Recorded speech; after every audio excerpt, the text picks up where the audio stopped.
following program is intended for mature audiences. The time is now for the hardest hitting, yet completely trivial football show on the planet. You are in rarefied territory. Ladies and gentlemen, welcome to the Broken Helmet. Let's rock. Yeah, coming to you live on tape on this Sunday, December 18th. Week 15 of the NFL season is upon us. And not only is it upon us, it's already started. 4 games in. And let me tell you, so far, it has been phenomenal. Phenomenal. Got a fantastic Saturday trifecta in effect yesterday. First game, you have the greatest comeback of NFL history take place in Minnesota as the Vikings down, if I'm not mistaken, 33-0 at halftime, come back and notch the field goal victory in overtime as my drops here are just stuttering for whatever reason. And they come back, win in OT on a field goal. Not enough for the cover. Let you know what side I was on. But still, phenomenal comeback. Great way to start off the triple header. Then you got a little bit of a snoozer in the middle there. Cleveland hosting Baltimore. Baltimore without Lamar Jackson. So tough task to ask them to go against, a solid defense, depending on your own opinion, in Cleveland. And Deshaun Watson turns around, they get it done. So the middle game, not so great. But then the night game, it was like, are you kidding me? It was just fireworks everywhere. Snow falling, scoring all over the place, all the way down to the end. Field goal with time expired as the linemen are bent over doing Lord's work, scooping up all the snow off the turf just so that their field goal kicker could get the shot to end the game and pass right through the uprights, and it's good. Good. It was a really great way to end the Saturday slate of games. And, the final game, that Saturday night game, was just great on the eyes. Game played well, high scoring, and with the snow in effect and everybody and their brother throwing snowballs up in the air, it was just super fun to watch. A game that really, I probably won't, but I wish that before I'm in the grave, I get to go to some kind of event like that. I mean, it really looked fun as all hell to go to that game. So you had, in terms of the gambling nature of those 3 games, let's say 4 games if you want to include the Thursday night San Francisco victory. You had a favorite on Thursday. Then you had the dog in the first game, favorite in the second game, dog in the fourth game, or the third game last night, whichever way you want to go. So you got 2 favorites, 2 dogs. That lines us up for today. So this is going to be a super abbreviated version of our gambling show. My brother is tied up with all kinds of holiday stuff. He is going to be flying up here to Jersey, coming to the homeland this week. So he is tied up. As for me, I'm getting this podcast in super, super late. So it is highly doubtful that anybody would actually be able to listen to this and then be able to capitalize on any of the opinions here within with time left if you actually heard it. But, for people that want to listen at like 2 times speed, maybe you can sneak it in there.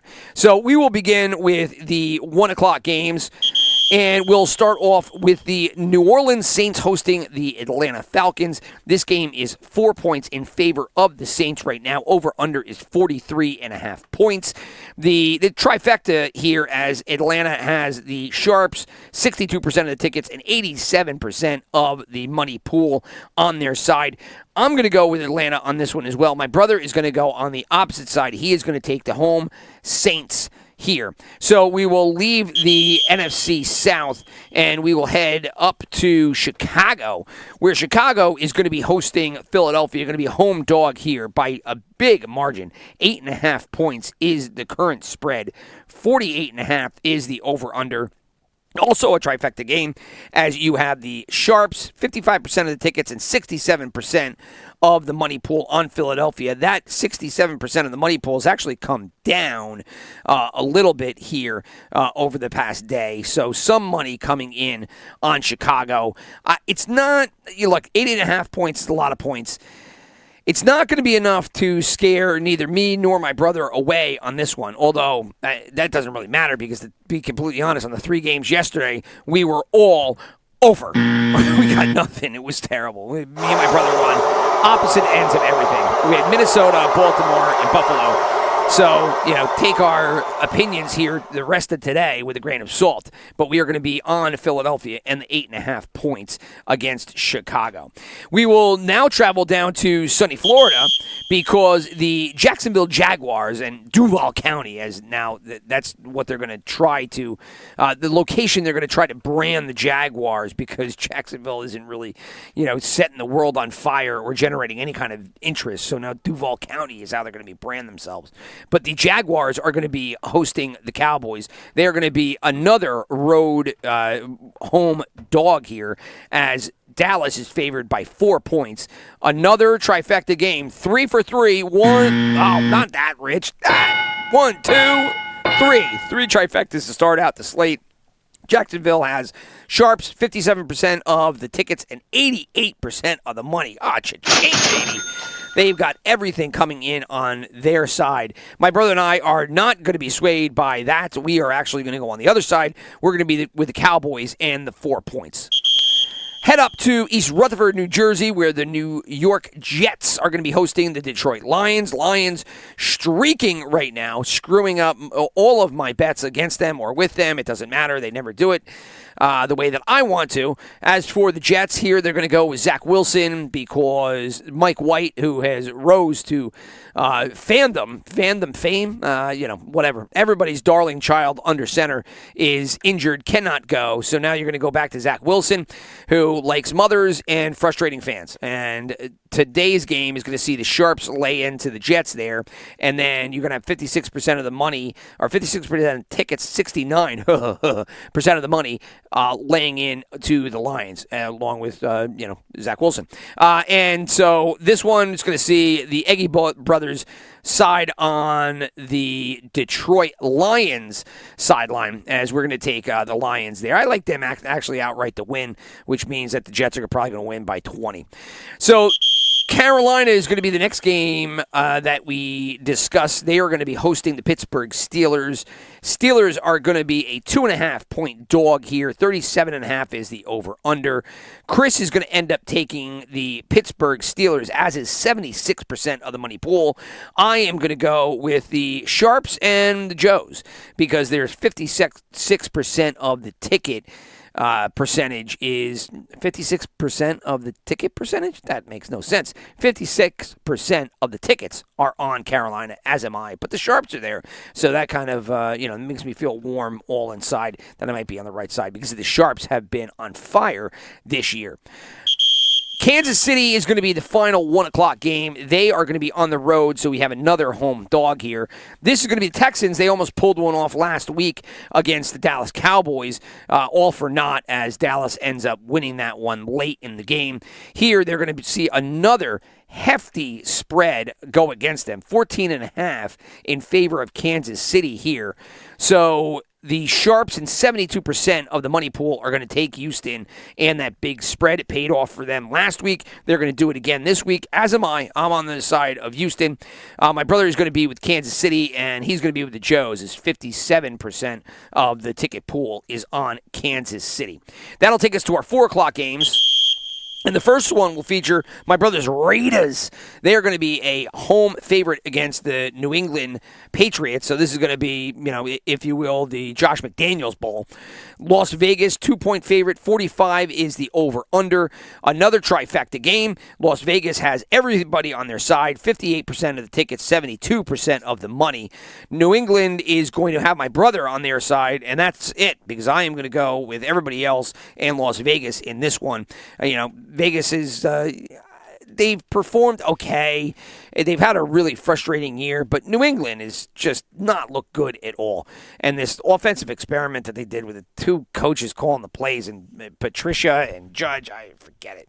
Now, maybe Belichick goes into Las Vegas and frustrates McDaniels, but I'm giving Belichick a little bit too much credit this year, and I've got burnt by it. So here I'm going to go with everybody else and the Raiders and the 2 points. Next game is a game nobody gives a shit about. It's Denver hosting Arizona. Denver doesn't have their quarterback because Russell Wilson is out. They are going to get the spread in their favor at 1.5 points. Arizona's not going to have their quarterback because Kyler Murray blew his ACL, so now they're going to go with Colt McCoy yet again. Right now, the Sharps do not have a lean. 50% of the tickets are going to go on either side, so the only thing that you're going to get here is the money pool going on the side of Arizona. 67% of the money right now with the Cardinals. My brother and I are also going to take Arizona here in this spot, and that's all I'm going to talk about, that crappy game. Carolina, the Los Angeles Chargers are going to be hosting the stink bomb Titans right now, who have screwed me. They were my best bet last week, and they got demolished by Jacksonville. Jacksonville, who I've not been a fan of, but has just been, showing everybody how little I know about the National Football League, as they decide to just go the opposite of whatever I do. So last week they blew out the Tennessee Titans. Titans now go on the road to Los Angeles, face off against the Chargers. So LA is going to be a 3-point home favorite here. 46.5 is the over-under. The Chargers are going to have both the tickets just by a small percentage at 53% and the Sharps on their side, while 80% of the money, cha-ching, is going to be, how many times can I say cha-ching? Like I'm saying something really big and interesting or funny, like, cha-ching, and then I play my drum. That doesn't make any sense. It's just kind of formulaic. Anyway, Tennessee has got 80% of the money on their side, but it was not going to have either of the Eggies. We're both siding with the Chargers in that one. That leaves one 4 o'clock game left, and that is going to be Tampa Bay against Cincinnati in Tampa Bay. Another home dog, as the Bengals are going to be 3.5-point favorites in this one. 46 is the over-under. The Sharps are going to be with Tom Brady, as is 65% of the money. I didn't know what the hell to do with this one. The tickets, the Joes, are on Cincinnati's side. I didn't want to side with the tickets in this one. I tried to make any kind of excuse in my brain to pick the Bucs here, and ultimately the Bucs just look like a terrible football team.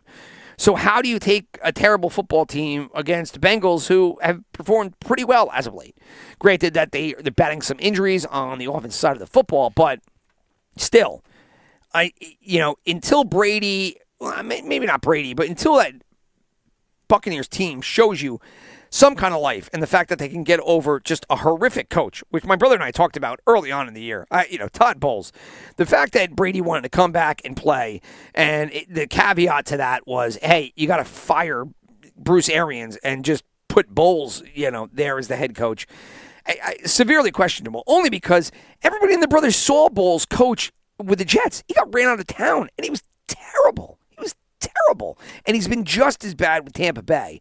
And look, Brady will do enough to win, but I don't know if he's going to put the team on his back and get you W's like, I don't know, maybe he did in the past, if you thought that he was that kind of quarterback. Brady has not been a glorified game manager, but I think he does manage a game and a script more so than, per se, like an Aaron Rodgers putting a team on his back and just making all this crazy shit happen. My opinion, whatever, whether it's accurate or not. But nowadays, for Brady to think that he was going to come in here, blow up the coaching staff, and then him and Leftwich were just going to get it done, I don't know.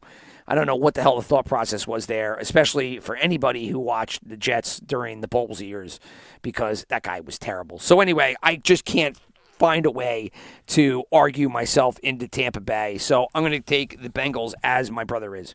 And that leaves 2 games left on, and that is going to be the Sunday Night Football game.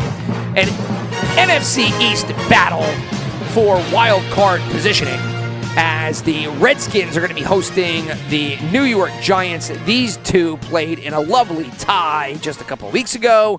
They're going to go back at it tonight at 8:20 or whatever the kickoff ends up being. Washington is going to be a 4.5-point favorite. So the Commanders are going to sit and get a nice nod from the linesmen as 4.5. You figured maybe 3.5, but 4.5. I mean, there's a definite thought that the Giants are not going to be in this one. The Sharps are actually going to take Washington, and then you're going to see 56% of the tickets on the Giants and 83% of the money pool on the Giants. My brother's going to go with the G-Men as well, and I am not, because I agree with the line makers here that 4.5 is probably not enough. The Giants are just not a good football team, and you can't chop it up and try to, put lipstick on a pig here. They're just not good. And so, not that Washington is, a Super Bowl contending team, but when you put the two side by side, one team is trending up and the other team is trending down. One team has some offensive playmakers and the other team is still starting practice players at wide receivers. So here, I can't see it. Sunday Night Football, all these night games play kind of funky. Thursday night especially, but the Sunday night and the Monday nights have played a little funky too. So that gives me a little hesitation, but not enough. So I am going on with Washington in this one. My brother is going to go with the Giants. And that'll leave the final game of the week, and that is our Monday night battle between the Green Bay Packers and the Los Angeles Rams to be played in Lambeau Field. Green Bay, 7-point favorites. 39.5 is the over-under in this one. The Sharps do not have a lean. The tickets and money are basically a hair in favor of the Rams. 51% tickets, 54% of the money is in favor of Los Angeles, Sean McVay, and the newly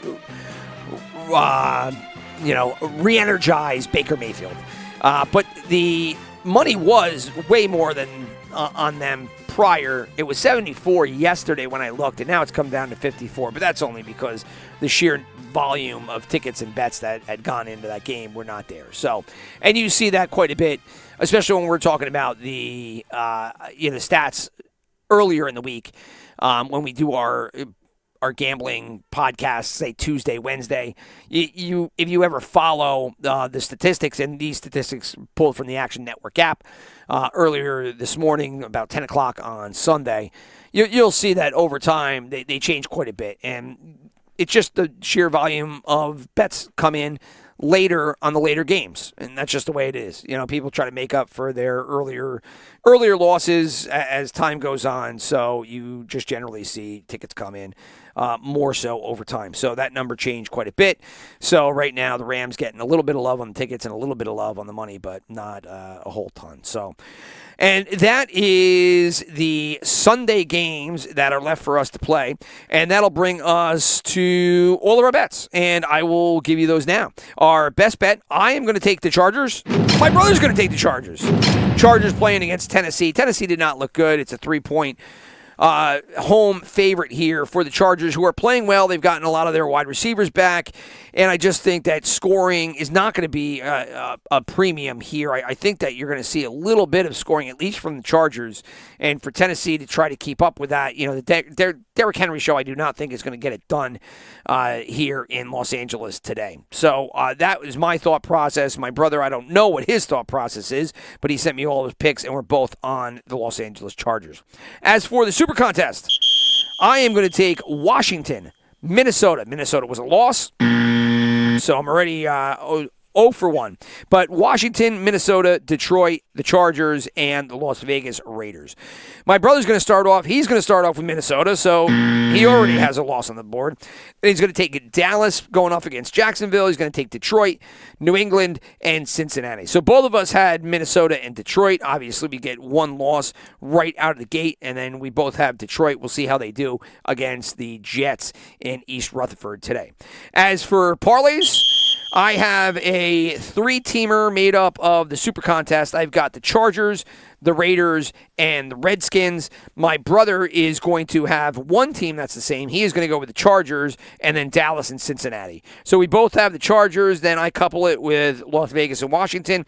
He's going to couple the Chargers with Dallas and Cincinnati. Teasers for the day, and this is ultimately going to be one of my only bets for the day, is Buffalo and Philadelphia. Buffalo played last night, and I was definitely pooping in my shorts a little bit as that game was not nearly as much of a blowout as I thought it was going to be. It wasn't a blowout at all. It was actually extremely close and was decided on a last-second field goal by Mr. Bass in snowy Buffalo. So the teaser, I took Buffalo and Philadelphia, teased them down. Buffalo, that nets me the win. They went off at a 7-point favorite, so brought that down to the 1 point. They get the 3 points, so good to go there. Then Philadelphia looking at 8.5 points. 6 will bring that down to 2.5, so we're hoping for a field goal today to net that win. As for my brother, he picked Buffalo, so that also is on the board. And that's why I said doing this podcast today is a little screwy because, look, between the holidays and everything else going on, there just was no time to do it. We tried to stretch it out so we could get both of us on the pod. Didn't work out, and now I'm getting it in there just for sheer consistency. But the consistency doesn't make much logical sense when some of these games have already gone off. That said, we do it every week. We're going to do it again, and I've said that in weeks past, and that's just, that's how we step up to the plate, right? So we'll throw any kind of sports analogy in here just to vamp for a hot second while I gather my thoughts. So, teasers. I gave you mine. My brother's also going to have Buffalo. He's also going to take Philadelphia. So, we got 2 for 2 there in terms of thought process. He's going to actually throw 2 more on top of it, though. He's going to also throw Detroit and New England. So, he's going to take Detroit and tease them up to they're 1.5 point favorites. So, that's going to make them 7.5 point favorite. And then he's going to take New England and he's going to juice them up. New England was underdogs by 2. Throw the 6 on top. So, they're going to be an over 7 point favorite at 8. Well, that's how that works. 8 is greater than 7. So that's what he is going to do with his teasers. Going over to prop bets, where my brother has been pretty good all year. He is also going to take Zach Wilson's under 199.5. So Zach Wilson comes off the bench because, like we just talked about earlier in this game, Mike White has damaged ribs, I think it is, and so that's going to knock him out for the day. And so Zach Wilson steps up there, and my brother does not think that he is going to be able to get it done under center, and he's going to throw under 200 yards there at 199.5. I am looking a different way. I actually have a prop parlay right now going with 3 teams. I had Kirk Cousins over 1.5 touchdowns. That was a victory.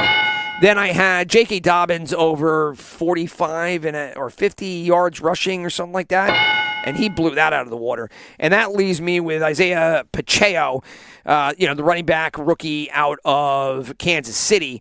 He's been on a little bit of a tear. Not a crazy tear, just a little bit. And he has an over-under right now of 68.5 yards on the ground. I have that in that triple parlay prop bet. I have the over there for his rushing yards. Other ones that I was looking at, however, Drake London, he is going to be playing with a new quarterback as Ritter is going to get the start for Atlanta. He has an over-under of 44.5 yards receiving. So I was looking at the over for London, thinking that Ritter comes in there and kind of livens it up in the air. Couldn't get much worse than Mariota, and so I think you see a different offensive play style out of that team with a quarterback that actually has an arm and can throw from the pocket. But also Hopkins, DeAndre, he's got an over-under of 67.5 yards receiving. He's been great ever since he's come back. And Colt McCoy is not a terrible quarterback. And there's one thing that Colt McCoy does more so than Kyler Murray. It's runs an offense, right? So Hopkins being the featured player there now that he's come back, and Brown was injured after, he came back from injury, but he hasn't been the same.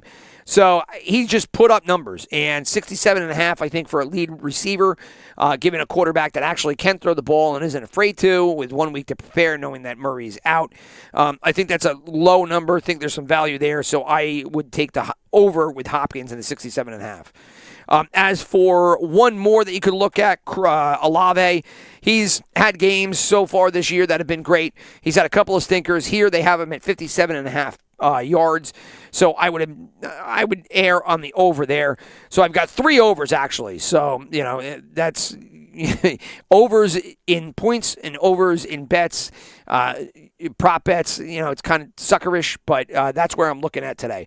So I've got Pacheco over 68.5 yards in my prop, but you could also look at London's over receiving yards, Hopkins over receiving yards, and Olave's over receiving yards, as I think that they're pretty acceptable yardage levels. So what is my brother going to do for his bets? Because now we are all done with our usual picks. Brings us to our bets.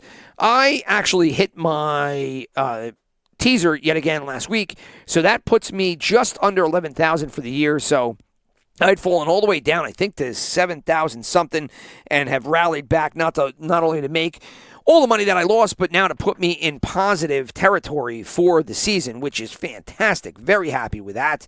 As for my brother, he is sitting right now at around 8,000. So he's down 2 on the year. I'm up 1. So that's where we stand. I will give you his bets first.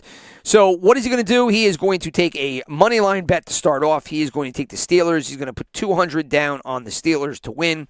He's going to take a money line parlay. He likes these. He's going to take the Bills, of which he already has 1 win. He's going to take the Eagles, the Cowboys, and then the Chargers. That's going to be 200 to pull back 800. He has a teaser going as well. He's going to do the Bills, which was a lock.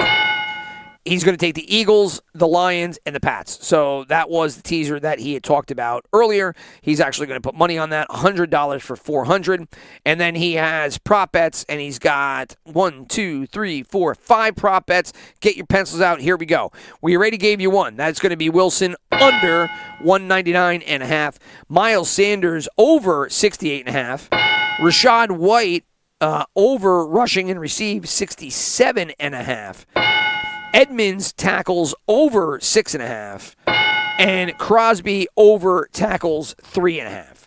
So that is everything that my brother is doing in terms of props. So he's been red hot with his prop bets. So again, if you're interested, Wilson under 199.5, Miles Sanders over 68.5, Rashad White over 67.5 rushing and receiving, Edmonds over 6.5 tackles, and Crosby over 3.5 tackles. That leaves me, and I'm not going to do much. I am going to stick with what has been paying me well. Again, this is a little skewed because I have Buffalo in my parlay, not my parlay, but my teaser, and I'm going to put them with Philadelphia. So Buffalo and Philadelphia teaser, similar to my brother's. He just put more in there. I am not. I am just going to take those 2 teams, of which I have 1 victory under my belt. 500 for 915. So I'm going to take about half of my profits right now and then try to double that with the two favorites, bringing them down. It's the typical Joe's sucker tease there. But right now, it's been working out for about 4 weeks straight, so I'm going to keep doing it. The other game I'm going to put money on is the parlay that I had. Las Vegas, Chargers, and Washington. I'm going to put 100 on that for $700, a little over $700. Thought process with this is that if the Vegas and the Chargers hit both in early games, that leaves Washington's Sunday night game.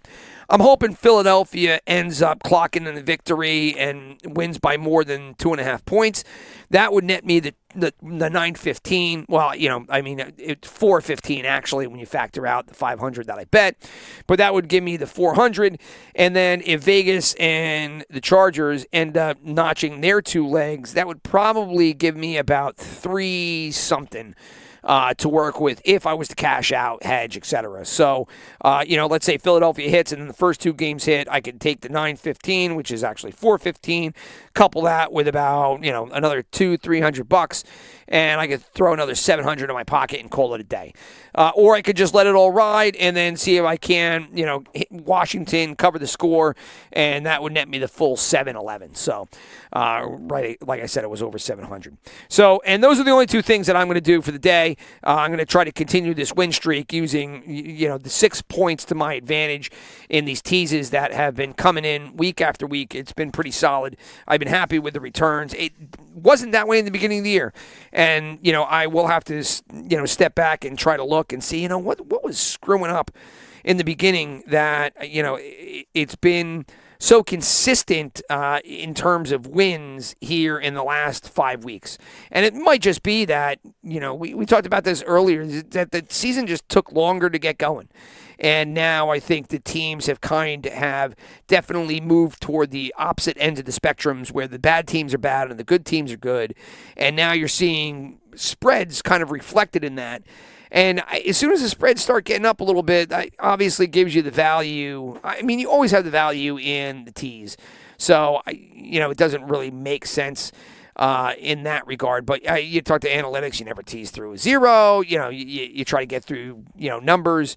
There are other people that, just are of the opinion if you like teams, just take the tees if you want a little more cushion because it just helps you in any regard. I don't know. However you want to chop it up. Whatever's been going on in the second half of the year, the teasers have been coming in at a much nicer clip, at least for me personally.